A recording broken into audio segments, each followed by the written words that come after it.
സഖാവ് മുഹമ്മദ് റിയാസ് എന്താണ് താങ്കൾ ഈ കാണിക്കുന്നത്? പണ്ട് നമ്മളെ അടുത്തൊക്കെ ഡിവൈഎഫ്ഐക്കാരും കമ്മ്യൂണിസ്റ്റുകാരൊക്കെ വന്നു കഴിഞ്ഞാൽ ഈ മതേതരത്വം എന്ന് പറഞ്ഞാൽ അതിന്റെ അങ്ങനെ മതേതരത്വം എന്ന് പറയുമ്പോൾ കണ്ണിൽ നിന്ന് ഇങ്ങനെ ധാരധാരയെ കണ്ണീരൊക്കെ ഒഴുകും.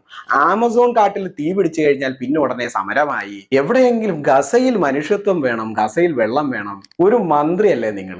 ഇത്രയും തരം താഴ്ന്ന രീതിയിൽ മതം നോക്കി എങ്ങനെ നിങ്ങൾക്ക് ഈ നാട്ടിൽ പ്രതികരിക്കാൻ സാധിക്കുന്നു?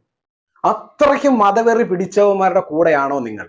മണിപ്പൂരിൽ ഇല്ലാത്ത നുണയാണ് നിങ്ങൾ എല്ലാവരും ചേർന്ന് ഉണ്ടാക്കിയത്. അവിടെ സംവരണത്തിന്റെ പേരിൽ നടന്ന കലാപത്തെ BJP ഭരിക്കുന്ന സ്റ്റേറ്റ് ആയതുകൊണ്ട് ക്രിസ്ത്യാനികളെ സംരക്ഷിക്കാനായിട്ട് നിങ്ങൾ ഇറങ്ങി.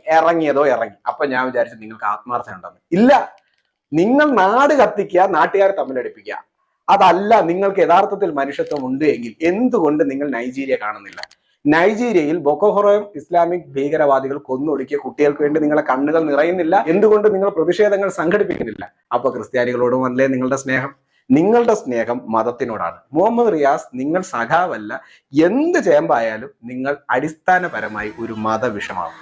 അല്ലെങ്കിൽ നിങ്ങളെപ്പോലൊരു മന്ത്രിക്ക് കേരളത്തിൽ എല്ലാ ജനങ്ങളുടെയും, ഹിന്ദുക്കളുടെയും മുസ്ലിങ്ങളുടെയും ക്രിസ്ത്യാനികളുടെയും മതമില്ലാത്തവന്റെയും വരെ വോട്ട് മേടിച്ച് ജയിച്ച നിങ്ങൾക്ക് ഒരു പലസ്തീൻ മാത്രമായിട്ട് എങ്ങനെ നിങ്ങളുടെ ദൃഷ്ടിയിൽ പെട്ടു? എങ്ങനെ നിങ്ങൾ അവിടുത്തെ കുട്ടികൾക്കും അവിടുത്തെ ജനങ്ങൾക്കും വേണ്ടി മാത്രം നിങ്ങൾ ഈ പ്രഹസനം കാണിക്കാൻ നിങ്ങൾക്ക് പറ്റുന്നു? നിങ്ങൾ എന്തുകൊണ്ട് നൈജീരിയ കാണുന്നില്ല, യമൻ കാണുന്നില്ല, സിറിയ കാണുന്നില്ല, ബംഗ്ലാദേശിലെ ഹിന്ദുക്കളെ കാണുന്നില്ല? നിങ്ങൾ ഈ ചൂടെ ഓടിക്കൊണ്ടിരിക്കുന്ന വീഡിയോ അതാണ്. കൊന്നു തള്ളിയ ക്രിസ്ത്യാനികളുടെ ബോഡിയാണ് നിങ്ങൾ ഈ കാണുന്നത്. ബംഗ്ലാദേശിൽ ജീവൻ കൊണ്ട് ഭയന്ന് ഓടിയ ഹിന്ദുക്കളുടെ അവസ്ഥകളാണ് നിങ്ങൾ ഈ വീഡിയോയിൽ കാണുന്നത്.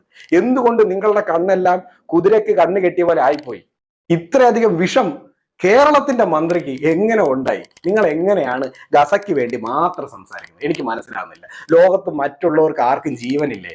ബാക്കിയുള്ളവർക്ക് ആർക്കും ദേഹത്തു നിന്ന് പൊഴിയുന്നത് ചോരയല്ലേ? കണ്ണിന്ന് വീഴുന്നത് കണ്ണീരല്ലേ? നിങ്ങൾ എന്തുകൊണ്ടാണ് ഈ മതം മാത്രം നോക്കുന്നത്? അതിനെന്തെങ്കിലും ഒരു ഉത്തരം പറഞ്ഞപ്പോഴ എന്തുകൊണ്ട് നിങ്ങൾ ഗസ മാത്രം നോക്കുന്നു? ഒരു മന്ത്രിയല്ലേ?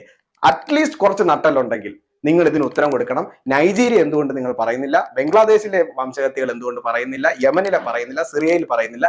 എന്തുകൊണ്ട് നിങ്ങൾ ഗസ മാത്രം കാണുന്നു എന്നതിന് അറ്റ്ലീസ്റ്റ് അല്പമെങ്കിലും നട്ടലുണ്ടെങ്കിൽ നിങ്ങൾ പറയണം, പൊതുജനത്തോട് പറയണം. ഇവിടെ ഈ ഗസയുടെ പ്രേമികൾ മാത്രമല്ല ഉള്ളത്. ഈ നാട്ടിൽ 3.5 കോടി ജനമുണ്ട്. എല്ലാവരും ഗസയുടെ കുട്ടികളെ മാത്രം നോക്കുന്നവരല്ല. ഞങ്ങൾക്കൊക്കെ ലോകത്തിൽ എല്ലാവരും ഒരുപോലെയാണ്. നിങ്ങൾ എന്തുകൊണ്ട് ഞങ്ങളുടെ വോട്ട് നേടി ജയിച്ച് കേരളത്തിന്റെ മന്ത്രിയായി ഈ കേരളത്തിലെ 3.5 കോടി ജനവും തരുന്ന ടാക്സ് കൊണ്ട് ശമ്പളം മേടിക്കുന്ന നിങ്ങൾ എന്തുകൊണ്ട് ഗസ മാത്രം കാണുന്നു? പറയാൻ തന്റെ ഇടം ഉണ്ടെങ്കിൽ മാത്രം പറഞ്ഞാൽ മതി. അഥവാ പറയാൻ ധൈര്യമില്ല എങ്കിൽ, പറയേണ്ടി ഗതികേട് വന്നാൽ, മൂത്രസഞ്ചിയിൽ നിന്ന് മൂത്രം പോകുമെന്ന് തോന്നിയാൽ പറയണം.